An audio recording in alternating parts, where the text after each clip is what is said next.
What do you understand by a true Dharma seeker? Well, a true Dharma seeker is someone who is very keen, and very enthusiastic, and also very curious to find out what the true Dharma that is taught by the Blessed One.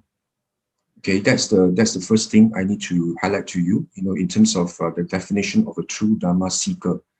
And of course, attributes here essentially means the qualities or the characteristics.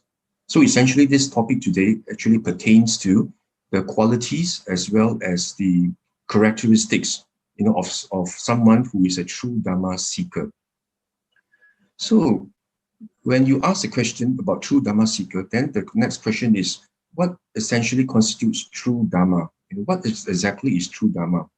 True Dharma here actually refers to the teachings of the Buddha or the Blessed One, that the Buddha actually taught more than 2,500 years ago, where from the very first moment, the Buddha actually, when he turned the wheel of the Dhamma, when he actually delivered the first Dhamma discourse, the Dhamma teaching to the five of his ascetic friends in Isipatana, near Varanasi, from that very first point, and throughout his 45 years of dispensation of the Dhamma. So essentially, it actually encompasses, all the teachings of the Buddha that the Blessed One taught throughout his 45 years of dispensation from then, which has actually been transmitted, for more than 2,500 years, and this has been transmitted by the monastics through oral recitation, So we have, there actually were groups of these monastics who actually transmitted this orally, the teachings of the Buddha, orally from generations to generations of these monastics. They actually transmitted the teachings orally. They actually had these groups, who specialized in different discourse of the Buddha. Some actually concentrated on the long discourses. Some actually concentrated on the middle length discourses, and some concentrated on the numerical discourses, what we call the Bhanakas. They transmitted, these teachings so carefully and so assiduously. They transmitted these teachings from generation to generation, in order to preserve the pristine, unadulterated teachings of the Buddha. And the reason why they transmitted in groups was because this is to ensure quality control. Because if you recite in group, if anybody departs, it's very it's very difficult for you to actually change the teaching of the Buddha when you recite in group. So this was actually transmitted for so long, and before they were actually written down, on ola leaves, and finally in the form that we see, in suttas. So we actually are living in a time where we're very fortunate to be able to still have the benefit to know what the Buddha actually taught more than 2,500 years ago, because we actually have records of this in our Sutta Pitakas.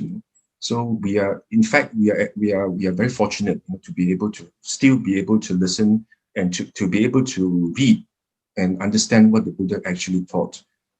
In its very early pristine form, what we call the early Buddhism.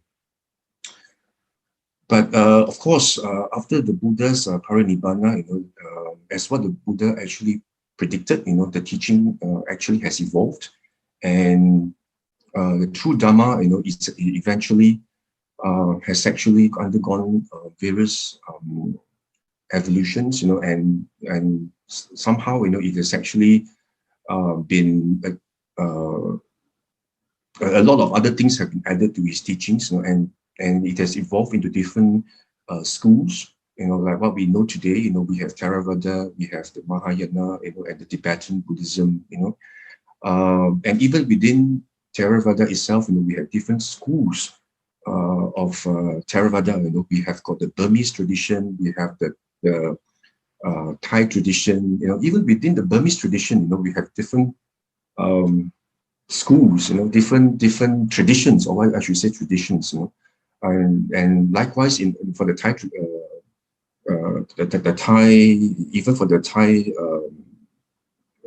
the Thai tradition, you know, we also have got different teachings as well. So the question now is, you know, when we are inundated, you know, with so many of these teachings, you know, when you, like for example, you know, when you actually meet a Burmese Sayadaw, you know, and you ask the Burmese Sayadaw as to how you should practice, then perhaps, you know, you would be told a certain teaching, you know, maybe he would tell you, oh, you know, maybe you should actually just observe rising and falling of the abdomen. You know, if anything unwholesome arises in your mind, you know, you should just come back to your rising and falling. If anger arises, you know, then just take note of the anger and come back to your rising and falling. You know, then if you then go to a Thai, another tradition, you know, even in the Burmese school, then you probably be said, told, in order for you to actually to realize the truth or realize the Dhamma, first of all, you must actually develop the jhana. You know, you must actually practice very high levels of samadhi, be able to practice, you know, maybe anapanasati, then until you see, you know, the nimittas. You must be able to enter into nimitta, you know, and before, you know, you start to practice vipassana, you know, which is totally different from what you learn from the Burmese Sayadaw. And if you then meet a Thai monk, and then perhaps you will be told to actually observe the body, you know, as the first contemplation that you should do. You know, that you should not be watching your mind, you know, because I think certain Thai traditions say that, you know, watching the mind is only for those who are anagamis, you know, who have attained the third stage of fruition. You know, and you should just look at your body, you know, as the object, you know, for you to realize the truth. You know, and of course, the Thai tradition will tell you, you know, to actually just go it, just do it, you know, just contemplate your body, your five aggregates, without even, you don't actually have to study the scriptures, you know, that much, but you just need to just contemplate and just see for yourself. So when you're actually inundated with so much of this divergent views, you know, and you know, very, very different divergent views. So as a true Dharma seeker, you know, then how do we then decide, you know, which way that we should take, you know, because it's like you're at the crossroad and it's sort of like forks out to so different branches, right? So, you know, you are actually in a dilemma, you know, you feel so baffled, you know, so perplexed, you know, very much like what I went through myself, you know, when I first learned, you know, the Dhamma, you know, I think my interest in Dhamma actually grew, you know, after I read a book, you know, by I think Sayadaw Dhamma Piya, you know, there is this book called Realize the Dhamma, you know. After reading this book, right, my interest in Dhamma grew so much, you know, I became so keen and so interested in the Dhamma, you know, I wanted to find out exactly what the Buddha taught. So I actually went from one teacher to another asking, you know, like, how should we practice? You know, so I've got so many different divergent views as to how one should practice the Dhamma, how should meditate to see the truth. At one time, I was really confused, you know, until, you know, I managed to, you know, until, you know, I finally realized that the truth actually just lies right beneath my nose, you know. You know, when you read the sutta, right, you know, then you actually find that, you know, everything that you need to know is all in the suttas, you know. There's actually no need for you to run from one person to another. It's all in the suttas, you know. The Buddha has actually laid out everything that you need to know to realize the truth in the sutta. But for those true Dhamma seekers who are still searching for the truth, right, then you know, you are so baffled and so bewildered, you know. It's like you don't know which way to go, you know. It's very much like going to a supermarket, right? You know, you want to buy a certain item, you know, you step to the supermarket and you find that there's so many of these brands, you know, of the same item which are on sale, you know. You have got, you know, the various ranges with different products, different features, different ingredients, different prices, you know. So how do you then make a decision as to what you should do, you know? And you can't forever be shopping, right? You need to make a decision, you know, and time and tide waits for no man, you know. I mean, you cannot always be finding out. You have to settle on something, you know. So it is very important for us, as true Dharma seekers, that we should actually know exactly how to proceed, because uh, we haven't actually got. I mean, we are living in a time where it is the most auspicious time, because the Buddha's teaching and dispensation is still available. We are still able to know what the Buddha taught. And we should actually make full use of this opportunity, to actually understand what the Buddha actually taught, more than 2,500 years ago. I mean, it is a very rare chance for us. So we should take this opportunity to find out. But the question now is, how do we actually find out?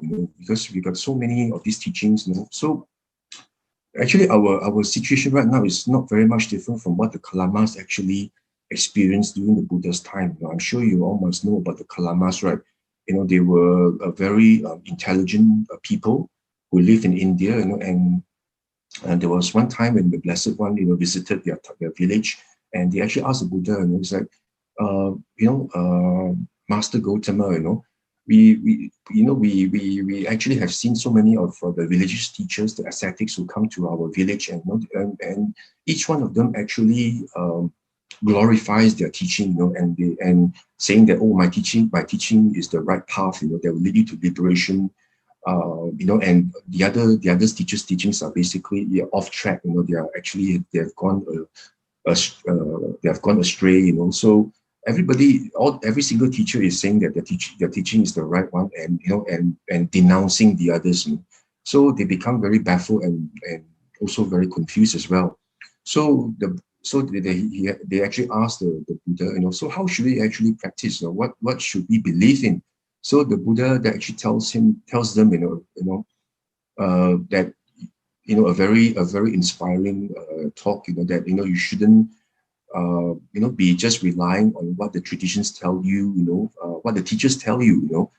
Just because the teachers tell you something, it doesn't mean that that it's necessarily correct. And just because you have this religious book, or the so-called sacred holy book that has been passed down from generations to generations, and it doesn't mean that that's also correct. And so what is important is actually for you to actually know for yourself, whether if it's something that's wholesome, and something, then you should actually, then you should actually practice it and try to enhance it. If it's something wholesome.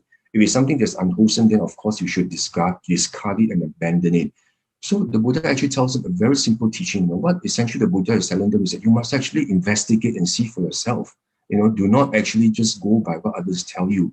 So that is actually it's like a spirit of free inquiry, into what the teacher is teaching you. So that's exactly what the Buddha is telling you. It's like you must actually find out for yourself what the true Dharma is. You have to seek and explore and discover the true Dharma for yourself. Just because the Buddha tells you something, it doesn't mean that's correct. I think there's even one sutta where the Buddha actually teaches the Dharma, and he actually turns and asks Venerable Sariputta whether you believe or you in what the Buddha what I actually taught. And I think Venerable Sariputta actually said, I do not believe, until, I experience or I discover for myself whether it's true or not. And the Buddha says, yes, that should be the spirit. That should be the spirit of free inquiry, that you should actually see for yourself. You shouldn't just be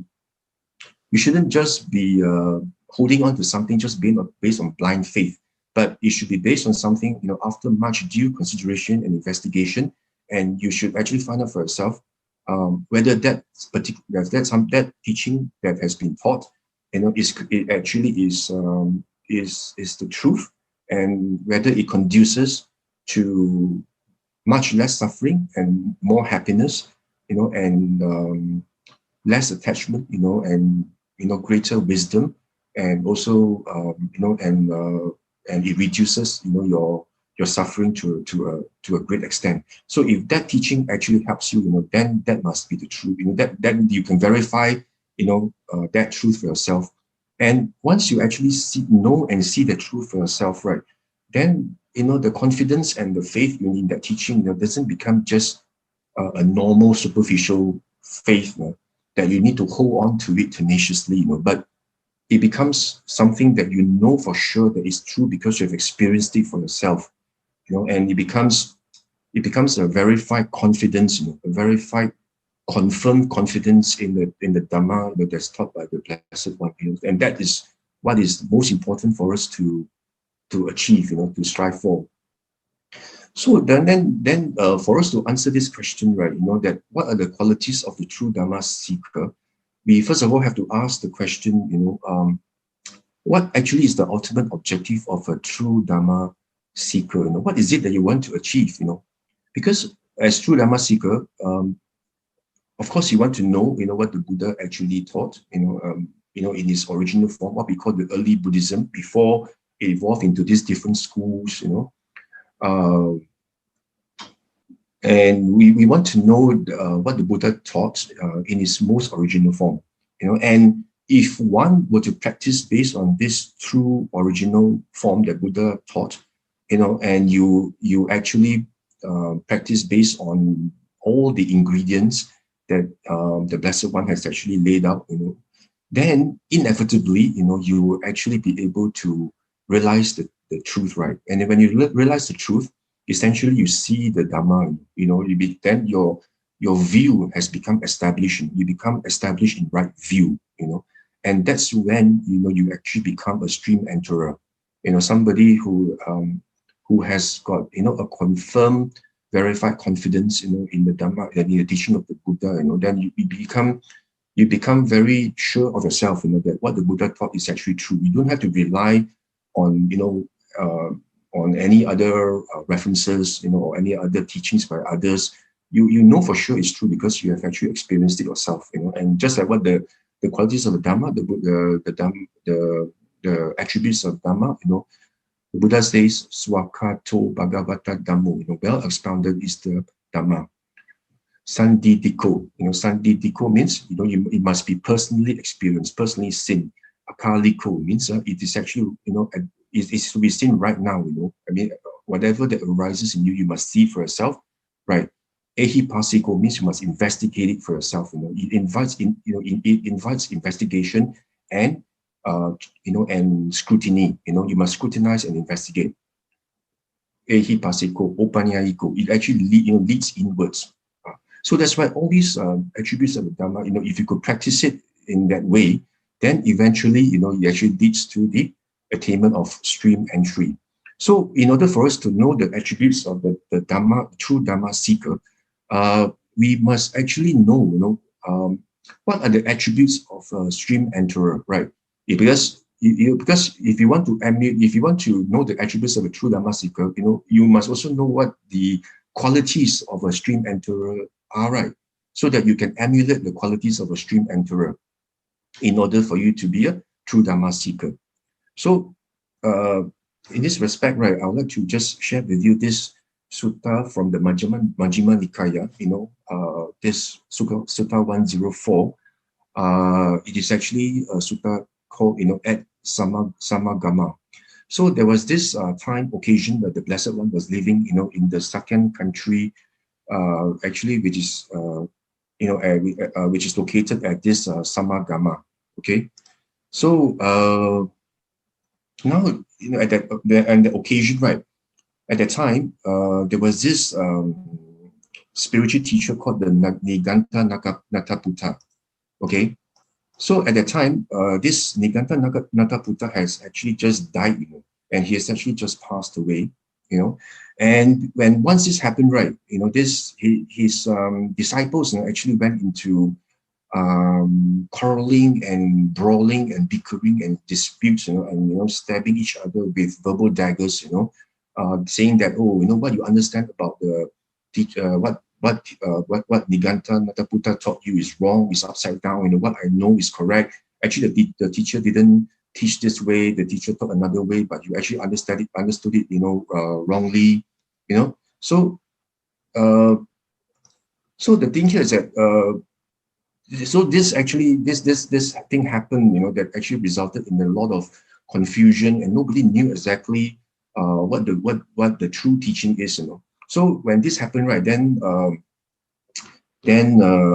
this Venerable Ananda actually then reported this to the Blessed One. He said he actually recounted to the Buddha what actually happened to this Nigantanata Puta, you know. And then when the Buddha actually heard this, right, he actually told Venerable Ananda, he said, the Buddha, the Blessed One said, a dispute about livelihood or about the patimokkha, you know, will be trifling, you know, he said, the Buddha said, you know, Ananda, but should a dispute arise in the Sangha about the path or the way to liberation, such a dispute will be for the harm and happiness for the many, for the loss and suffering of the gods and humans, you know. So the Buddha actually already sounded a bell of warning, you know, that once the Buddha passed into paranibbana, right? So if there is disagreement about, you know, about the patimokkha, you know, about how the Vinaya rules should be interpreted. Actually, the Buddha said that would be trifling because compared to the dispute and disagreement that arises about the path or the way to liberation, just like what we are experiencing now, you know, because we have got so many different schools, so many different teachings, each one actually saying that that way is, their way is correct, you know, and everybody seems to have a different idea as to, you know, what path should be taken, you know, to actually for us to realize the truth, you know, to walk the path to liberation. So that this sutta itself, you know, we see that this is something that actually the Buddha already predicted. So for us as true Dhamma seekers, I think we have to take heart, you know, to, you know, that we are now living in a time where, you know, it is a very critical moment for us because, you know, we still have the opportunity to listen to the teachings of the Buddha, but at the same time, I think a lot of us, you know, are actually baffled, you know, as to how we should proceed or how we should actually tread or walk the path, just like, you know, what the Buddha actually predicted. So like I mentioned before, let us now look at what the qualities are, you know, for a stream enterer, because the stream enterer himself, you know, he has certain attributes and qualities, you know, that he possesses, and that he's able to realize the truth.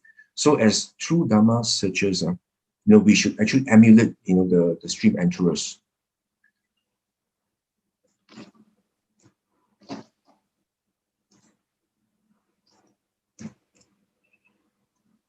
Okay, the first sutta that I'm going to the first this is actually extracted actually from the Vinaya Pitaka. It's not from the Sutta Pitaka. It's actually from the Vinaya Pitaka, from the basket of Vinaya. And this actually is a recount, you know, of this wealthy.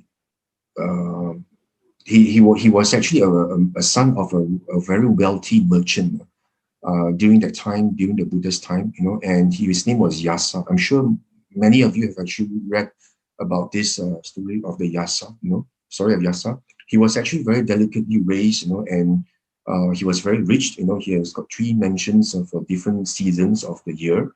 And you know, he enjoys all the 5 courts of sensual pleasures, you know, and he was always entertained, you know, by all the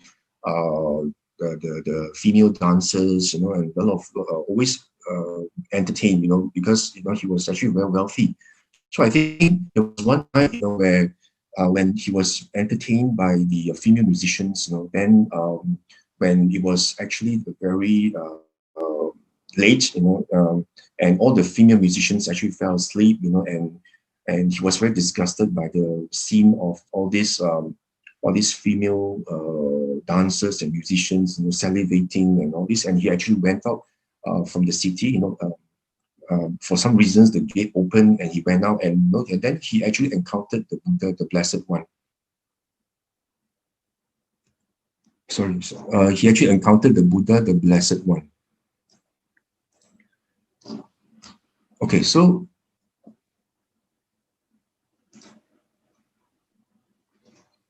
when he met the Buddha, you know, the Buddha actually gave Yasa, you know, a progressive talk, you know, what we call the Anubupi Desana.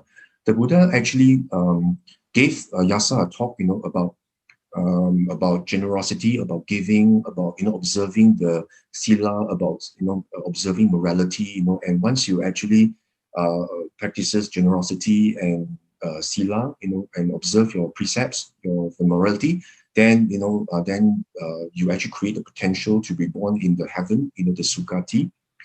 And he also then the Buddha and then went on to explain about the perils, and the vanity and the wretchedness, of pleasures in the senses, that you can never satisfy your sense pleasures, and whatever how much you get it, essentially they are empty by themselves, and they basically arise and they fall away.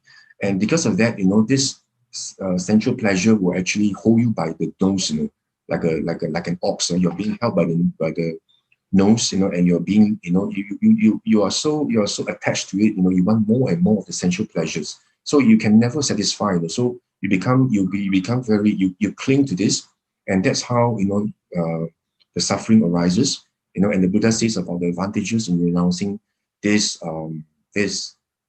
sensual pleasures. And so once Yasa's mind becomes very malleable and ready, uplifted, and becomes very soft and able to accept the true Dhamma, the Buddha then actually taught Yasa about the Four Noble Truths, in terms of how suffering arises, and the suffering itself, the truth about suffering itself, about how it arises and how it actually ceases, and the way that leads to the cessation of the suffering.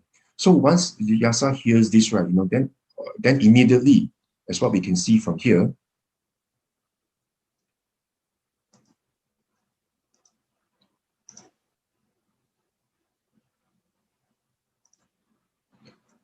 as what we can see from here, once Yasa hears what the Buddha actually teaches, right, then this dustless, this stainless Dhamma, the Dhamma I actually arose, in Yasa, that he actually realizes that whatever is of the nature to arise, all that is of a nature to stop, to cease.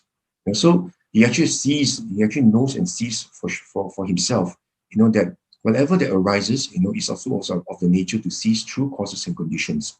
So from the moment he heard about what the Buddha taught, then there's suddenly that Dhamma I, arose in him, that dustless, spotless, the immaculate eye of Dhamma actually arise in him. So that is the first this is the first account, of how Yasa actually became a stream enterer. Secondly, also I want to share with you this sutta, from the Udana, the inspired utterance of the Buddha, 5.3 is actually about this leper called Super Buddha. So during that time, the Blessed One was actually staying near Rajagaha, in bamboo wood, and at the time, the Buddha actually he was actually going to teach the Dhamma, near Rajagaha, and during that time there was actually a leper, a leper who had leper, he had leprosy, so he was a leper, skin disease. So he was actually shunned by the people during that time, and his name was Super Buddha. And this Super Buddha actually saw that, there was this large gathering there. So he was thinking to himself, perhaps, I could actually find something to eat, or maybe beg for something, amongst the gathering of people there. So then, when he actually moved, when he actually went to join the crowd of people, then the Blessed One actually from his vision, right, his Sabanyuta Yana, his vision, the Buddha actually discovered that this Super Buddha actually had the potential to be a stream enterer that day. So the Buddha then gave a talk, about gave a graduate talk as well, what he actually gave to Yasa. He actually gave a graduate talk, the Anubupi Desana. The same thing, the Buddha talked about generosity, about sila, about once you practice, then you go to heaven, to the celestial realms, where there's actually very exquisite exquisite pleasures, of the five courts of sensual pleasures. And then the Buddha then went on to talk about the danger, the degradation, and the wretchedness of sensual desires, and the advantages of renouncing them. And so once the Buddha saw that this leper super Buddha, when his mind became very soft and malleable, and was actually very ready to accept the Dhamma, then the Buddha then taught him the Four Noble Truths about suffering, the truth about suffering, the origination, the cessation, and the path. So the moment that he heard the Super Buddha heard the Buddha taught about this, then this dust-free, stainless Dhamma eye, then arose in him. Then he actually sees, and knows and sees for himself whatever has the nature of rising, all that has the nature of ceasing. So he actually penetrates the Dhamma, by just listening to the Buddha, and he contemplates on what the Buddha actually taught, then he becomes a stream enterer. The Dhamma eye arises in him. Then he realizes for himself, what has the nature of arising actually has the nature of ceasing, true causes and conditions. So this is a second example, and of course, from the sutta, we actually see that from Anguttara Nikaya, this 8.21, there's also this account of this householder called Uga, who actually comes from Vesali, and he similarly also listens to what the Buddha actually taught. The Buddha actually gave him also a graduated talk, about the same thing, and about the generosity, about about sila, and about heaven, about the degradation of sensual pleasure, and about renunciation. Then once the mind becomes very soft and accepting of and is able to accept the Dhamma, then the Buddha then taught him about the Four Noble Truths, about suffering, about original cessation, and the path. And once he hears this, right, then of course, then the Dhamma eye arose in him. He is able to understand what is subject to origination, must cease, because whatever that arises must be due, is due to causes and conditions that arise. There's actually no permanent self in that whatever that arises. If something that arises, if it's due to causes and conditions, there cannot be a permanent, unchanging self to it, right? So, and once this causes and conditions they undergo change or they disappear, ultimately, whatever that arises must fall. So when he sees and understands this, right, then suddenly he realizes for himself, that whatever that arises, is subject to fall. So from here, this Uga also becomes a stream enterer. So from the three suttas that I just shared with you, right, or two suttas and one extract from the Vinaya, what do you actually see, as the common thread or the common denominator, that runs through these three suttas? We actually realize that these three persons, right, who actually attain stream entry, they attain stream entry because on the account of learning the Dhamma from the Buddha. So from here, we actually understand how important learning the Dhamma, the true Dhamma from the Buddha is. Because we must ensure we actually learn the true Dhamma from as taught by the Buddha, or we call the Buddha Vajana. Because if not, you are actually practicing based on something that's different from what the Buddha taught. It's like you're trying to cook something, but you are not actually getting the original recipe from the master cook, but instead you are actually getting the recipes from other of his disciple cooks or others, which is not the original recipe. How do you then hope to even, achieve what the master cook has actually achieved? So it is important for us to actually, first of all, learn the true Dhamma as what the Buddha taught more than 2,500 years ago. If at all, we want to attain stream entry, even the first stage of fruition, of attainment, even for the first stage of attainment, we must first of all know what the Buddha teaches, right? How he actually wants us to practice, so that we can have the right view to proceed in our Dhamma practice. Otherwise, if you start off on the wrong footing and actually start off on the wrong view, and you practice in a way different from what the Buddha taught, how on earth are you actually going to actually be liberated from samsara? Let's not talk about some, eradication of samsara. You can't even reach the first stage of fruition, in a stage, of stream entry.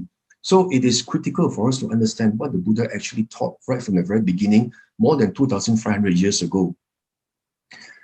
So if you see from here, like I mentioned before, learning, understanding of Dhamma is highly emphasized and esteemed by the Blessed One, because that actually constitutes the very first first factor of the Noble Eightfold Path, right? If you think about it, right view comes first, If you don't have a right view, how are you actually going to proceed to actually walk the path, It's like you are actually trying to go to a destination, and you're not even sure exactly how to proceed, and you, instead of actually, be sure, and be to find out, how to get to the destination, when you actually go by trial and error, you try this road or you try that road. I think in the end, you become exhausted and you don't reach your destination. So the Buddha actually says, learning and understanding the Dhamma, is highly critical. You must know first how to proceed before you even start to practice. That's why the talk, the purpose of my talk today is actually to set out, the direction, as to how we should practice the Dhamma first, before we even talk about, other components of the Dhamma practice. First of all, we must realize that learning the Dhamma is what is very important, because I think more often than not, we hear some schools of Buddhism, or actually tell us, that learning is not important. This what we call pariyati is not important. You learn too much. You only learn what the Buddha teaches. And you are just basically learning, and you don't actually observe. Your five aggregates of mind and body. It's not important. I mean, you just don't learn so much. It's not important. It becomes paralyzed if it's like paralysis by analysis. What we normally say. That you become, you learn too much. Just close your book, close the suttas, don't read too much, and just sit there, just go sit cross-legged and watch your mind. I think more often than not, we hear this sort of teaching, right? But that runs contrary to what the Buddha actually says in the suttas. The Buddha actually says, you must learn the Dhamma first. You must learn what the Buddha has taught first. In all the various suttas, you must be able to understand and be able to grasp what the Buddha has taught first before you even proceed to even practice. That is something that we must actually realize for ourselves from the various suttas. Okay, like for example, in this Samyutta Nikaya 20.7, this Ani Sutta, maybe we should actually hear what the Buddha says. This what the Buddha actually tells the monks. The Buddha says, thus you should train yourselves. We will listen when the discourses, there are words of the Tathagata, deep and profound and transcendental in their meaning are being recited. You must lend ear. You must set your hearts on knowing them. It's not just like you listen and you just forget about it. In and out. You don't just read and listen to the Buddha the discourse like you read a storybook or you listen to an audio book. You must be able to set your heart, and you must know exactly the essence of what the Buddha is trying to say, and will regard these teachings as worth grasping and mastering. This is how you should train yourselves. Just look at the words grasping and mastering. The Buddha is asking us to grasp and master the Dhamma. The Buddha never asks us, just read, whatever is essential, and then you should just go and sit cross-legged and watch your rising, falling, or watch your breath, or watch your mind. Buddha never says that. The Buddha says, as a first step, you must train yourself to master the Dhamma. So from here, learning the Dhamma is extremely important. That is the first thing we must do. And on top of that, from this sutta.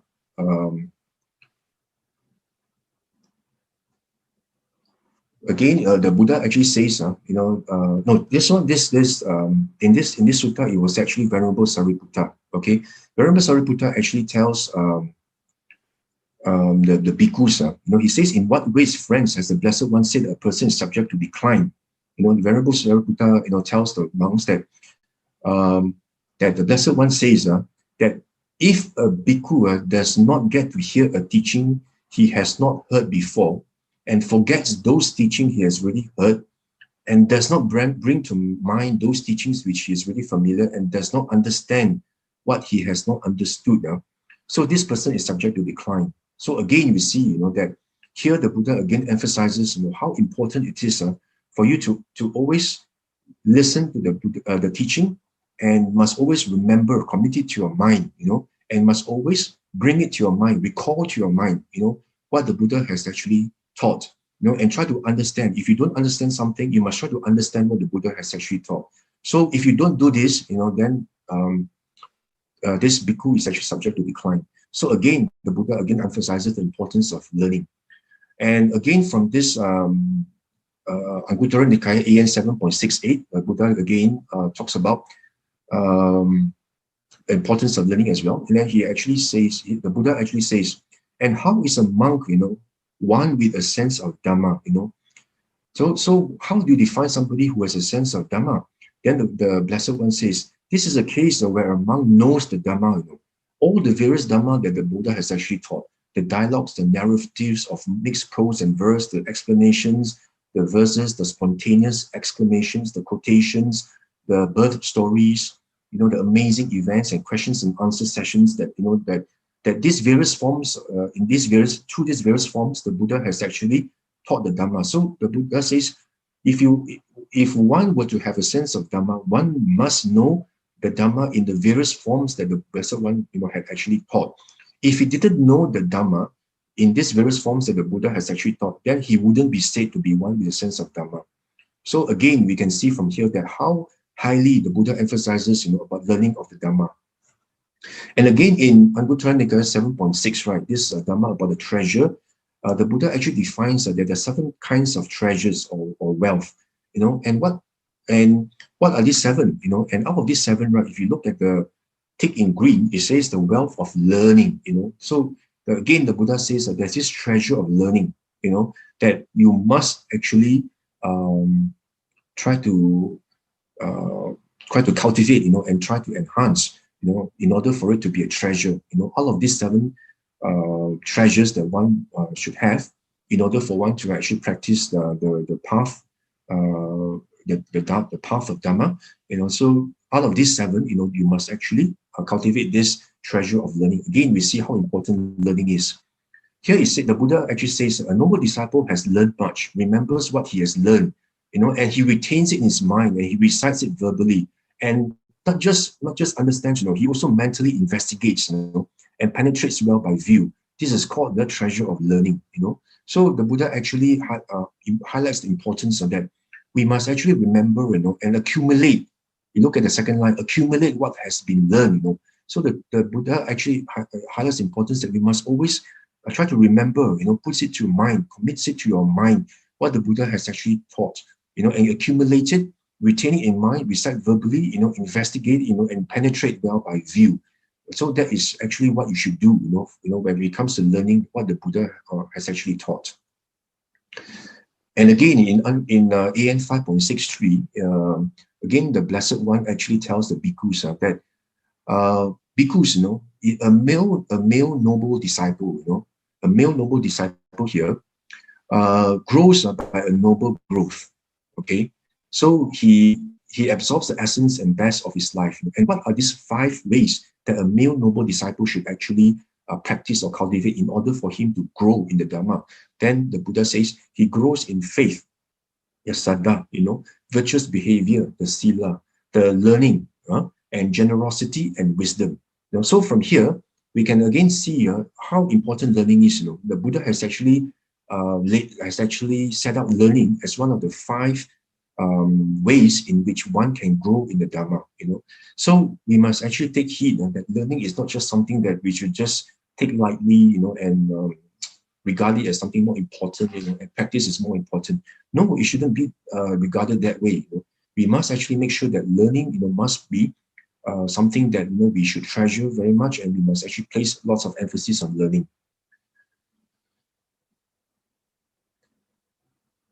Okay, so this is basically what I have just explained just now about the how one should actually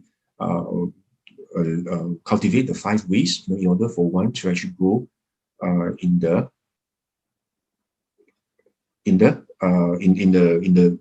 how one should actually practice the 5 ways in order to grow in the Dhamma. Okay, next, I also want to share with you this sutta from AN 5.96, which I find is also interesting.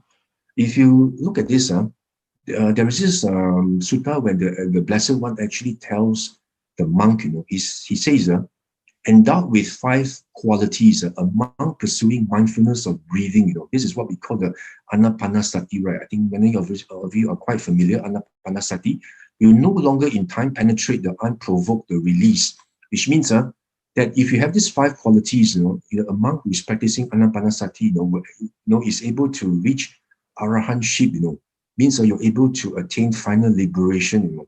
So what are these 5? The Buddha says, firstly, he's a person who actually imposes a little on others, few duties, easy to support. I mean, okay, that is one thing. Secondly, then he eats little food, and doesn't indulge his stomach. And he is of little sloth, and he commits to wakefulness, and he's always wakeful, because he's very keen to practice meditation.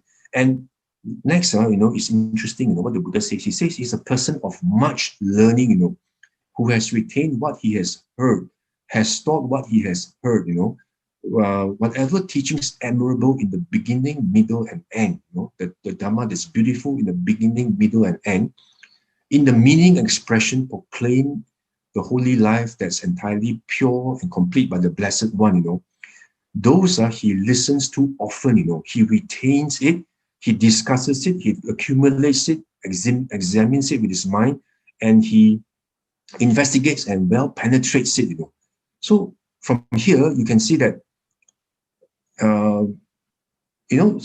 just one who practices anapanasati doesn't mean that you just go there and just practice, what your teacher tells you, or just watch the breath in and out, be mindful, how it's an in breath, out breath, long breath, short breath, noting the rapture in you, the joy in you.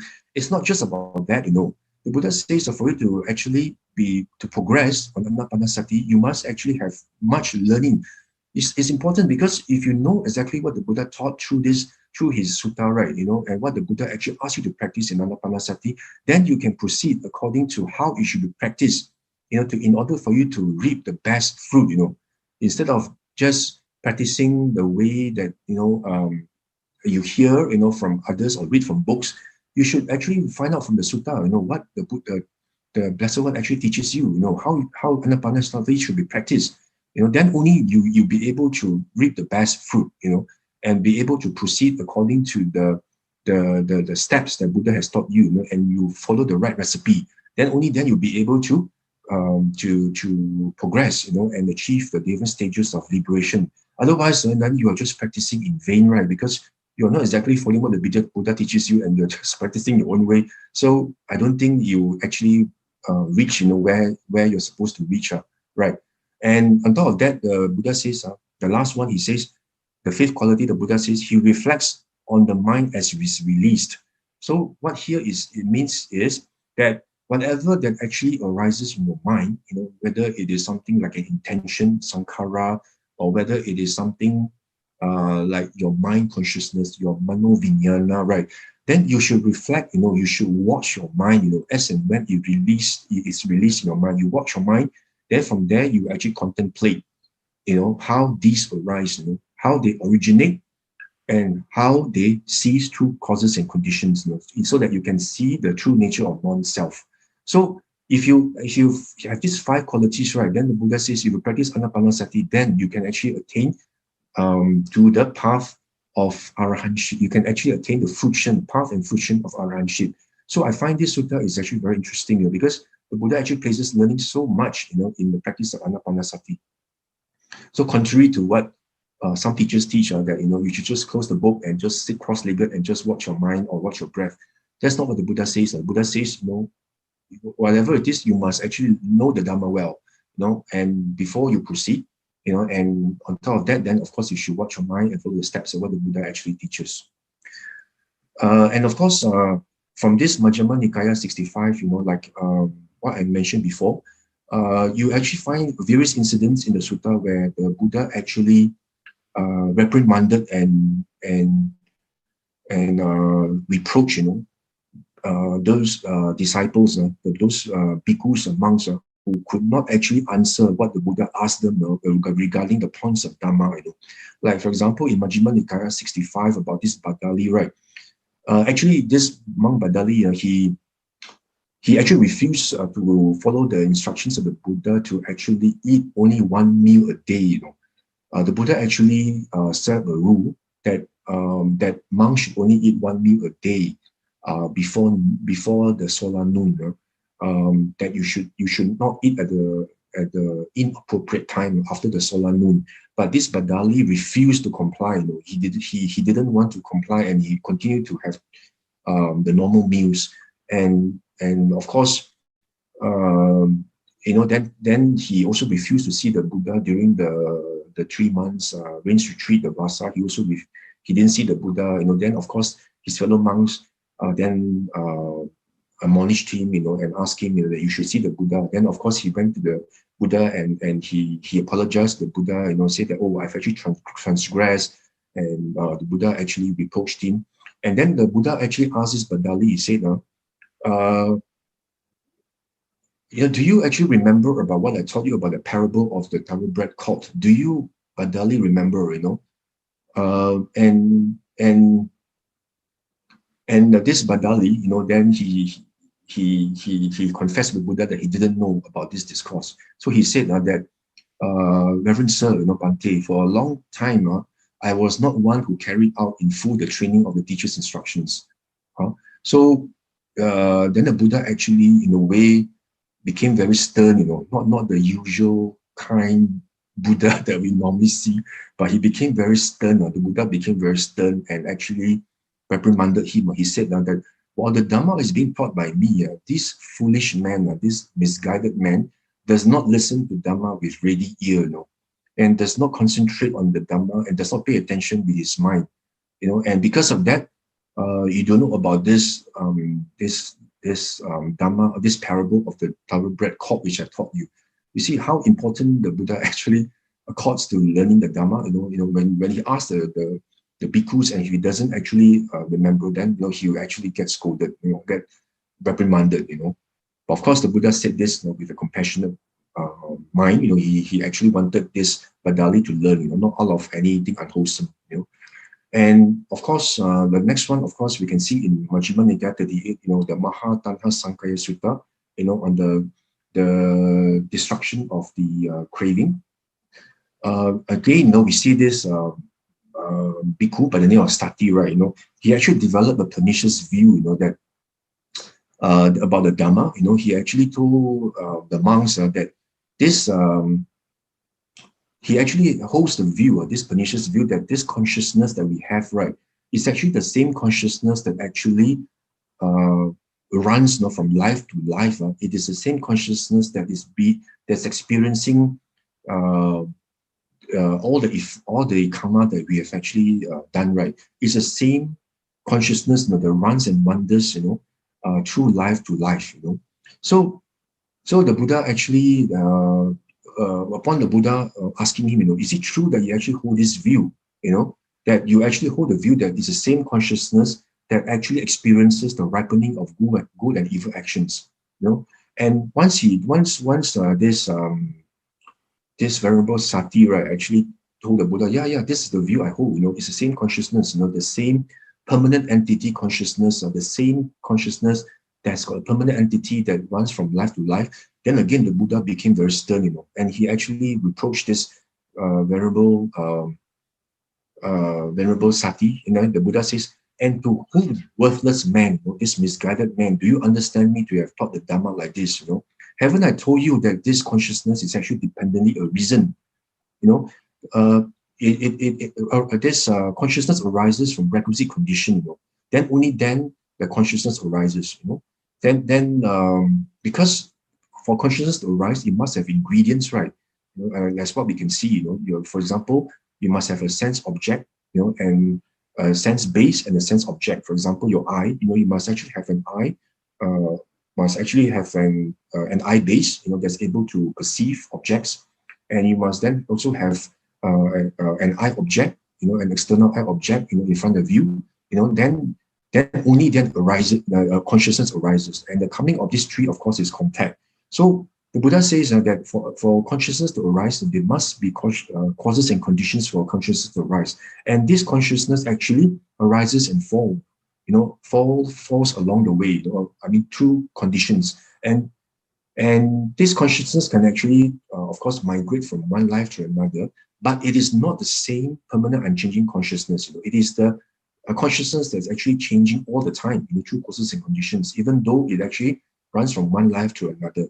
So from here, we can again see that the Buddha actually regards learning of Dharma as something truly essential, truly important. So if you are not able to answer the question on Dharma, then the Buddha will get very stern with you. And of course, like what I mentioned before, this learning of the Dharma is actually something that's very important. It's highly, it's regarded something very highly, and what we can see, from Majjhima Nikaya number 9 Sammaditthi Sutta, where Venerable this Sariputta actually talks about, what right view is. And this right view essentially is the very, very ingredient for stream entry. Before you even are able to practice to become a stream enterer or able to attain stream entry, you must actually have right view. You must be able to differentiate what wholesome and unwholesome states are, qualities are, and you must be able to see, how each and every, of our aggregates, is actually able to, it arises and falls due to causes and conditions for you to be able to see the non-self nature, So from here again, we can see, that this right view is very important, and for you to develop right view, learning the Dhamma is actually is essential, is crucial. Only then you'll be able to understand what the Buddha has actually taught and how you should actually cultivate, to develop the transcendental right view of being able to see anicca, dukkha, anatta. Right view has got two levels, right? One is actually the mundane, and of course the other one is the transcendental right view, or the supramundane right view. And again, in MN 117 from the Great 40, the Sutta on the Great 40, we see right view actually comes first. Right view, right mindfulness, right effort always revolve around the Noble Eightfold Path. Before we are, for us to actually cultivate the Noble Eightfold Path, right view must always come first. And of course, like what I mentioned before, the supramundane right view, we must actually learn, be able to understand, what right view is, that what is given, what is offered, what is sacrificed, so there's always fruit to it. There's always there's always a benefit to it, and there's a fruit and result of good and bad actions. There's this world and other world, about the truth about rebirth, about karma, and the truth about the benefits of supporting your mother and father. So all these actually come under the mundane right view, and of course there's also the transcendental right view of seeing, non-self, seeing impermanence, and also unsatisfactoriness, in all conditioned phenomena or sankhara. Okay, so all these suttas actually tell you, about the importance, of learning. Then, so as Dhamma seekers, right, how should we actually learn the Dhamma? So from here, for this, let's refer to this Digha Nikaya 16, where we see from this Mahaparinibbana Sutta, we actually records the last days of the Buddha, just before the Buddha's parinibbana, all the incidents that actually happened to the Buddha and the disciples, or what the Buddha actually said and instructed, actually are recorded in this Digha Nikaya number 16. And if you look at this paragraph, right, in this sutta, the Blessed One actually tells Ananda, he says, Ananda, you may think that once the teacher has passed into parinibbana, right, that we have no teacher, and the instruction has ceased. So the Buddha says, you should not actually think like that, and you should not be seen like this, Ananda. For what I have taught and explained to you as the Dhamma, right, as the true Dhamma and the discipline, the Dhamma Vinaya, will at my passing be your teacher. So we can see here that the Buddha actually, again, reminds us that for us to learn the true Dhamma, we must always refer to the Dhamma and the Dhamma Vinaya as what the Buddha has actually taught us. and shouldn't think that, the teacher is no longer there. And how do we then, learn about the true Dharma, as what the Buddha has actually taught, So from here, we refer to this AN 4.180, the four great references. In essence, right, in this sutta, what the Buddha is actually telling us that whenever you actually hear a teacher, teach you about a certain point of Dharma, and this teacher may be somebody who is actually very renowned, very famous, very highly regarded, and very regarded to be well practiced, he may be of a very renowned teacher, and highly regarded. But the Buddha says that you should not just take his word as truth, He says that bhikkhu statement should neither be approved or rejected, And without approving or rejecting it, you should thoroughly learn those words and phrases and check them, in the discourses and seek them in the discipline.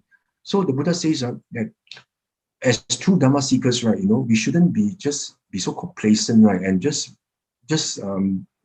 accept whatever that's being taught to you, right? That this teacher of mine is a very well-known, very very famous teacher, and he's regarded as very well practiced.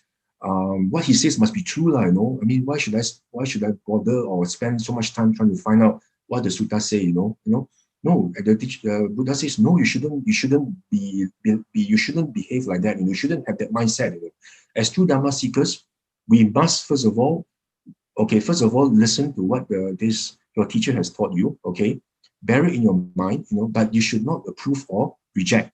But most importantly, you must then go back to the suttas and try to find out, is this what the Buddha has actually taught in the suttas? And from there, you will actually be able to determine for yourself whether, what this teacher has taught you is in accordance with the Dhamma as taught by the Blessed One.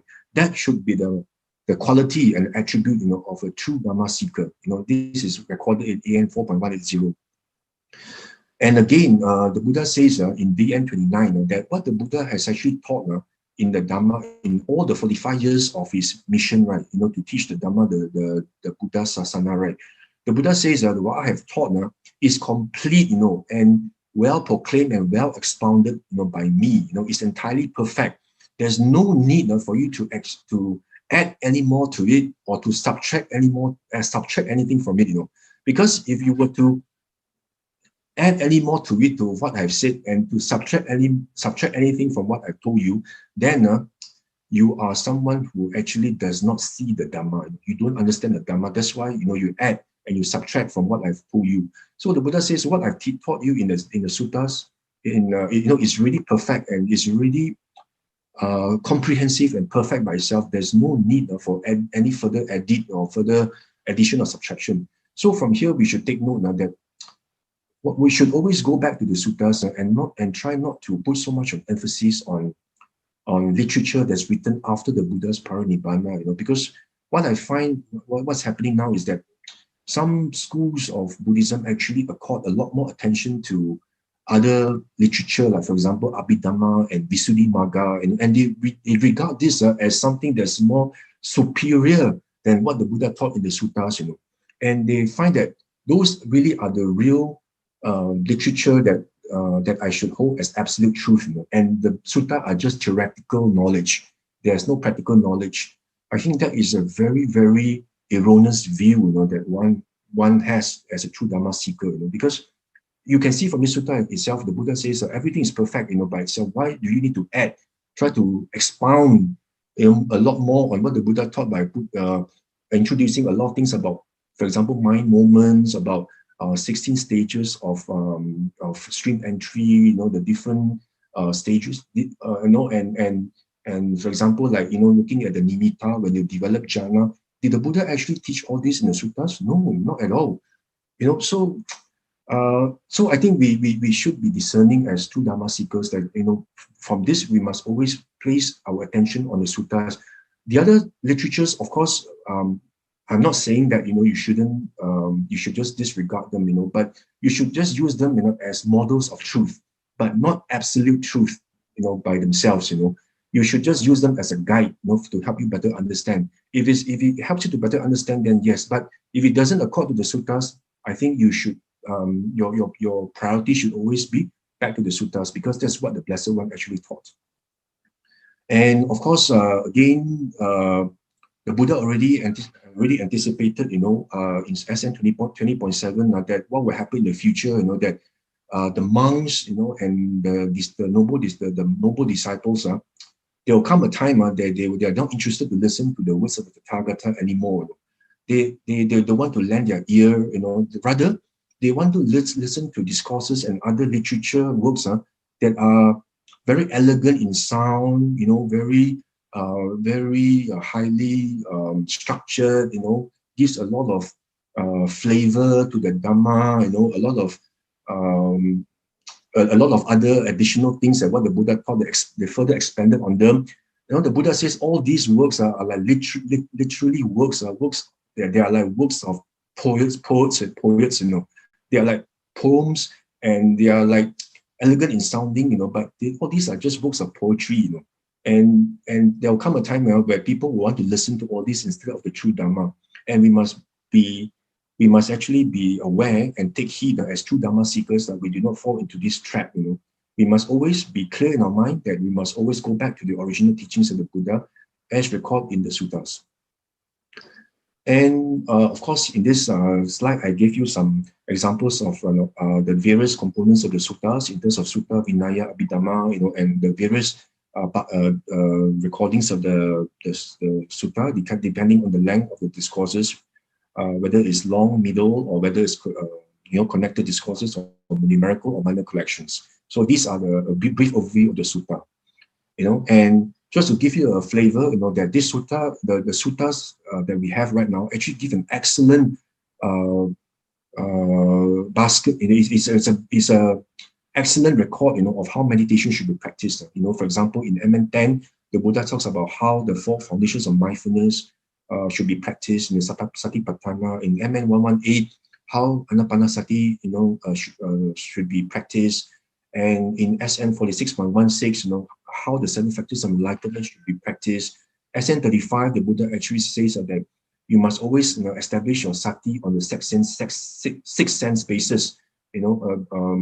Your eye base, your nose base, your ear base, your tongue base, body base, and mind base.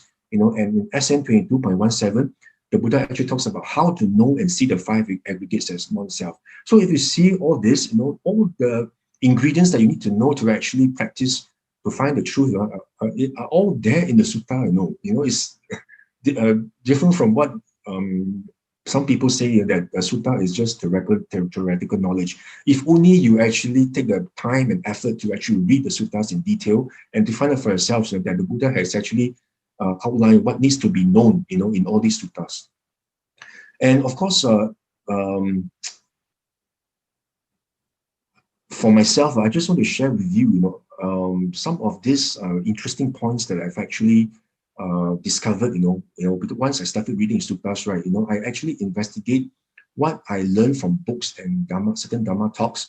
They are actually different from what the Buddha has actually taught in the suttas. So as what we actually see from this Anguttara Nikaya, the Buddha says, whatever you learn from books or listen from Dhamma talks, as true Dhamma seekers, you must have that discerning wisdom to actually find out, whether it's true, as taught by Blessed One in the suttas. So we must always be able to distinguish, and whether to accept or reject, what you hear from other sources. For example,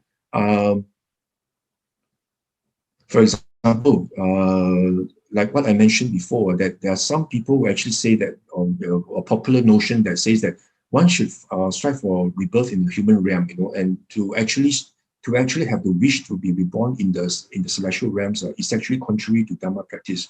But that is not so, right? If you look at AN 35.5, the Buddha actually tells you, how you can actually develop the conditions to be reborn in heavens.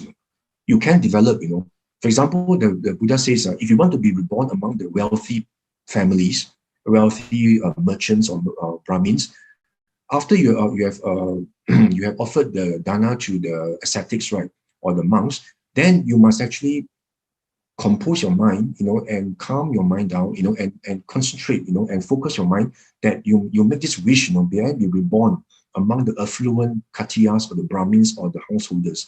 And again, the Buddha says, if you actually do perform this dana and subject to the condition that you are virtuous, that you must have sila, then yes, you can be reborn, in the family of the rich Brahmins, And the same thing the Buddha says, if your wish is actually to be reborn in the four great kings, the Chatu Maharajika Deva, then the same thing as well. Once you have done the dana, compose your mind and focus your mind that I wish to be reborn in among the Chatu Maharajika Devas, the four great kings, the four great. And of course, you must have sila, in order to do that. Because if you don't have sila, then dana alone is not sufficient.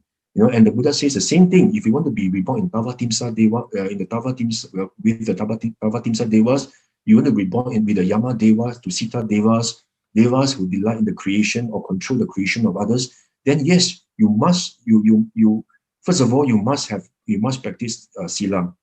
Then after you have done your dana, then focus your mind and make the resolution, And from this sutta, you can see that the Buddha does not discourage one, to be reborn in the heavens. In fact, it is something that's beneficial, for you to be reborn in the Deva realms, because conditions there are more conducive, to the practice of the Dharma, if you have the right conditions, and the right and the wholesome karma, you'll be able to meet the right conditions to practice in the Deva realms, definitely more conducive than what we're having right now, right? And you see all this pandemic and all this, all this virus, that we are beset with. In the heavenly realms, definitely conditions are more favorable, but the condition is that you must do wholesome actions, do dana, and set your mind to it, and most importantly, you must observe your sila, because without sila, you can't even be a human, So that's one thing we must know. And secondly, like what I mentioned to you, that some books actually say, with dana itself, you can be born in the celestial realms. Actually, from AM 10.177, this Janusoni Sutta, we can see that even if you do a lot of dana, you give a lot of offerings to the ascetics, and monks, but you don't observe your sila, you actually break your 5 precepts, you engage in the 10 unwholesome actions, then in the end, what happens is with the breakup of your body, right, you actually reappear, in the company of elephants, or royal elephants, or maybe you may be reborn as a pet cat or a pet dog,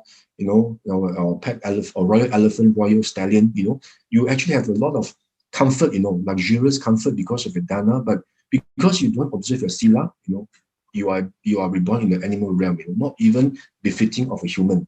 So you must take note that dana alone is not enough. More importantly, your sila must be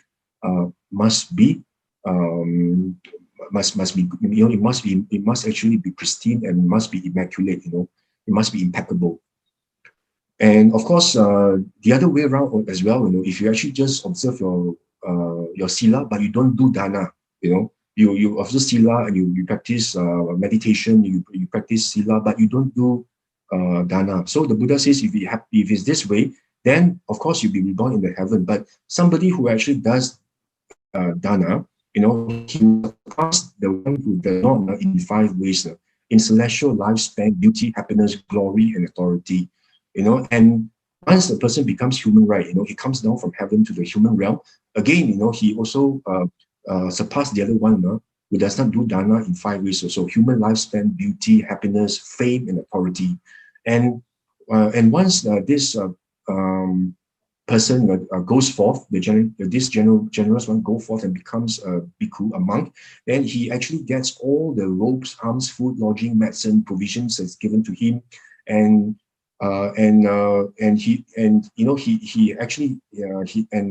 all the fellow monastics actually behave well towards him, in agreeable ways. So the Buddha says that it's important for us to actually give alms and do meritorious deeds if one becomes a deva or human realm. So all these are actually very important. So again, like what I mentioned last week, some of these suttas, like for example, there are also some teachers who teach that, making offerings to departed ancestors, like what we do in Chengbing, or what we make offerings to devas, all these are contrary to Dhamma, they are un-Buddhistic. But actually, if you look at EN 5.41, the Buddha actually encourages lay people like us to actually make offerings to the relatives, guests. Look at the word here, the dead, means our departed relatives, kings and devas. The Buddha actually encourages us to use the wealth that we obtain from our effort, right? The strength of our arm and the sweat of our brow, and offer this to our dead, the departed, So it is not true, that making offerings to ancestors during Qingbing is actually contrary to Dhamma, but this is well in accordance with the Dhamma, because this is what the Buddha encourages us to do. Because it is actually our mind, that actually is more important rather than the actual offering itself.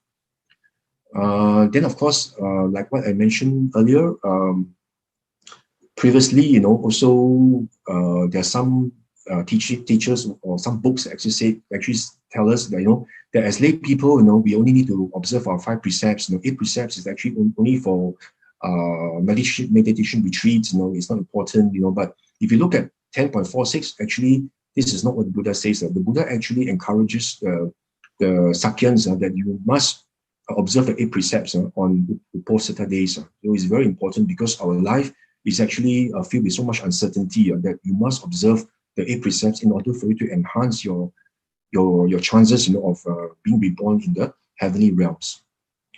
And of course, I also actually touch on this AN 4.41 on this concentration, about how we should actually practice, meditation. Actually, it's a very deep subject, for this, because like for example, a lot of teachers nowadays teach meditation that you should only watch the object, like for example, the rising and falling of your abdomen, or just watch your breath, and watch your body, and to see the anicca, the impermanence. But actually, if you just look at the object itself, right, you are not able to see the dependent arising of the object. You're not able to see how the object arises and falls through causes and conditions, right? For example, if you actually see a lightning, right, or thunder, you observe it, it arises and it disappears. But can you actually tell what actually causes the lightning or the thunder to appear? I mean, the lightning and thunder is an object. You observe it as an object meditation. Then you see, oh, it's anicca, impermanence, But do you actually know how that lightning or the thunder arises due to causes and conditions? In order for you to see the non-self nature, you're not able to see. You just see that it's impermanent, and you're not able to actually see the emptiness of it. So the Buddha actually says here that if you really want to see if you want to end the asavas, right, if you want to attain aranship, and uproot all the defilements, the Buddha says that you must be able to see how the 5 aggregates actually arise, originate and pass away. How the feeling arises and pass away. It is actually how the causes and conditions must be able to be understood. If you just see, for example, like this first paragraph here, this first paragraph on the top, if you just see, for example, like, oh, feeling arises, then it falls. Feeling arises, persists and falls. Perception arises, persists and falls. Then you're just actually noting something that arises and falls, and you just say, oh, that's impermanent, that's anicca. But the Buddha says if you practice like this, then you are just basically sharpening your mindfulness and alertness. You're just sharpening your sati and sampajanya, but you're not uprooting the defilements. You are not actually seeing the non-self nature. So that is actually one very important point that we must note in our practice. That we must, instead of focusing on the object, we must actually look at the subject. We must look at ourselves, what arises within us. For example, the feeling that arises, right? When you see something, feeling arises, you must see how does that feeling arise? What conditions that arise of the arising of the feeling? So that is something that we must actually be able to differentiate, and that is actually recorded in this sutta, this AN 4.41, and of course, watching the mind is also something very important. The Buddha says if you watch the mind by itself, you can actually attain arahantship. So I think I have really covered most of this in terms of the importance, of looking at the subject rather than the object. I think I'll cover more of this in my second part of my talk, where I would actually try to explain in greater detail as to how one should practice by looking at the subject rather than the object, in order for us to uproot, the defilements, like what Buddha actually teaches in AN 4.41. Otherwise, we are just looking at the object, and see anicca, anicca, but we are not able to see how, how emptiness is, or non-self nature is. So, so as a true Dharma seekers, like what I mentioned before, there are certain things that we must actually be mindful of. We must always focus on effort, to reading and understanding the sutta as a first step. Study and understand, what the Buddha actually taught, in the Sutta Pitaka. Read, with an open mind. Even if it's different from what the Buddha has taught you, please have an open mind in yourself. Don't be so rigid, and think that what my teacher teaches me is always correct. Whatever there's in the sutta, you just don't want to, to change your way of thinking, or to change, to accept, what the sutta actually tells you. So whatever the teachers tells you, don't just accept lock, stock, and barrel, and just say that, oh, I just follow my teacher, I just do what I've been told, but take the trouble, because the sutta, it's like been transmitted for so long, for 2,500 years ago. I think you should give the sutta a chance, to actually to find out what the Buddha actually taught. I mean, let the Buddha be by your side, and tell you, what he actually taught, instead of just regarding it, And whatever literature you have, like for example, Abhidhamma, yes, you can still refer, but guide, but not as the absolute truth. And be open-minded, And I encourage you to actually buy the 4 Nikayas, and keep them in your house, because of course nowadays, with all the online resources, we actually are able to find the Nikayas online, download as PDF. But I still feel that it's just a different feeling, if you have the Nikayas in your book, on your bookshelf. It's very inspiring, because you see like volumes of books, that how wonderful the Buddha is, that he has actually given so many discourses and been transmitted for so many years, so many centuries, until now, that we are able to still read the sutta as though the Buddha is just right next to us. In fact, we are even more fortunate than those who lived in India at the time, right? Because if you happen to be living in India at that time, in say in Savatthi or what, right? Then perhaps you can only listen to some discourses, not all the time, But now you have the suttas in front of you, where you have the complete account, of what the Buddha actually taught from A to Z, all the different, and how they're being pieced together so beautifully, from Sila, Samadhi, Panya, or Dana, Sila, Bhavana, so beautifully all interwoven together, that even if we have missed a chance to meet the Buddha personally, at least, we still are able to read the suttas, right? What the Buddha has actually taught. So I will encourage you to cultivate the habit of reading 1 or 2 suttas every day, and develop a passion for the sutta, Try to start with something easier first, like maybe the Anguttara Nikaya, and slowly, build up from there. And if you don't understand anything, you can always ask, well-learned monks or monastics, and also try to participate, in sutta workshops with meditations, which are held from time to time by the monastics.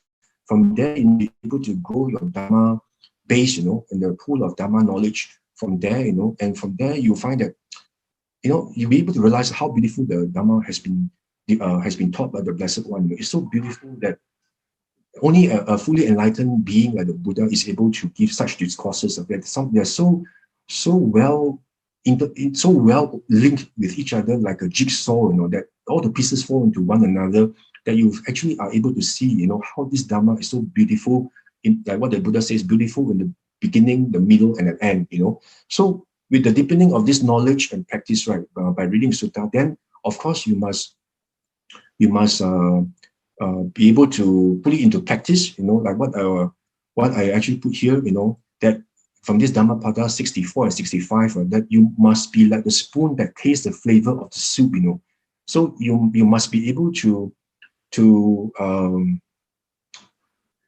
you must actually sorry, 64 actually says that you must actually not be like a spoon that tastes the flavor of the soup, because you only learn, but you don't practice, and you don't actually put what you learn into practice, but instead you actually must be someone, after you have learned the sutta and learned what the teaching of the Buddha, put it into practice, and try to realize the Dharma for yourself. What the Buddha says, just as the tongue that tastes the flavor of the soup, and you must be like the tongue that tastes the flavor and not like the spoon that tastes the flavor, because the spoon doesn't taste the flavor, it just knows only, but it doesn't taste the flavor. So because of that, for next week, I'll be actually touching on how, one should actually practice the Dhamma.